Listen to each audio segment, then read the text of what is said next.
Hello and welcome to Food in Art, a wonderful opportunity for you to get a taste of how two human concerns, nourishment and beauty, have blended together through the centuries to create masterpieces.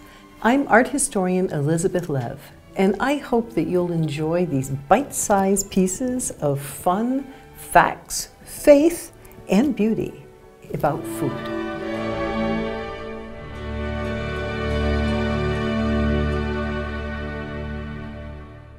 This glorious garden in back of me. An amazing array of 150 species of flora and fauna.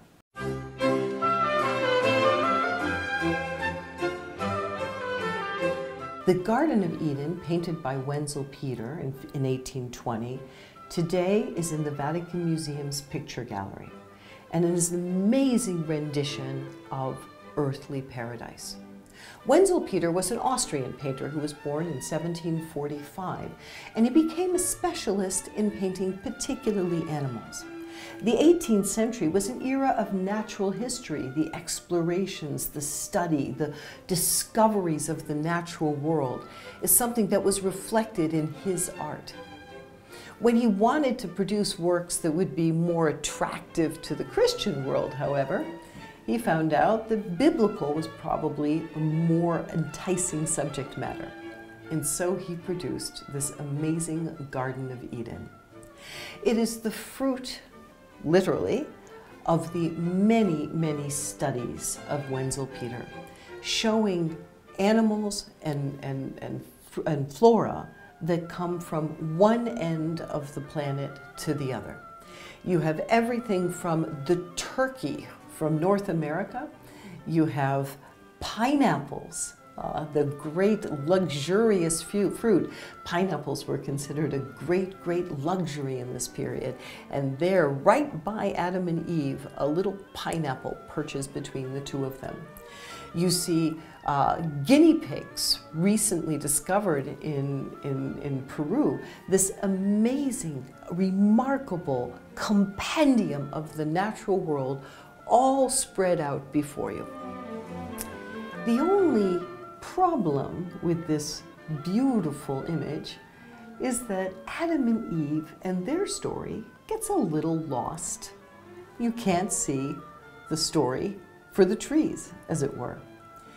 We see the fruit very clearly, this apple, waxy, beautiful. It may be a Macintosh apple that will cause the fall of man. But the dialogue between the serpent and humanity, or even the transformation of Adam and Eve from grace to the fall from grace, all gets cast aside in this interest in the immediate, the natural, and the physical. Wenzel Peter's work gives us the impression that the Garden of Eden was a tropical island paradise, something that could be found here, found among us now. That then, when they were cast out, they were forced to go to someplace like a desert or a tundra. But the story of the Garden of Eden is much deeper and much more complex. Interestingly, by contrast, when Michelangelo painted the same subject matter in the Sistine Chapel ceiling, Michelangelo chose not to show any food at all. The fruit that is taken by Eve and Adam is concealed, unidentifiable, perhaps a fig. But most important to him was the consequences of the fall on man. So inside that garden, they are two beautiful figures. And outside the garden, we see the bodies transform.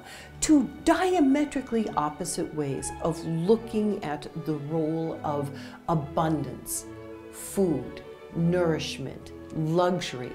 One through Wenzel Peter, where we have the luxuriousness of space, and the other through Michelangelo, who gave us the luxurious, immortal body in Eden, lost and vulnerable with the fall of man.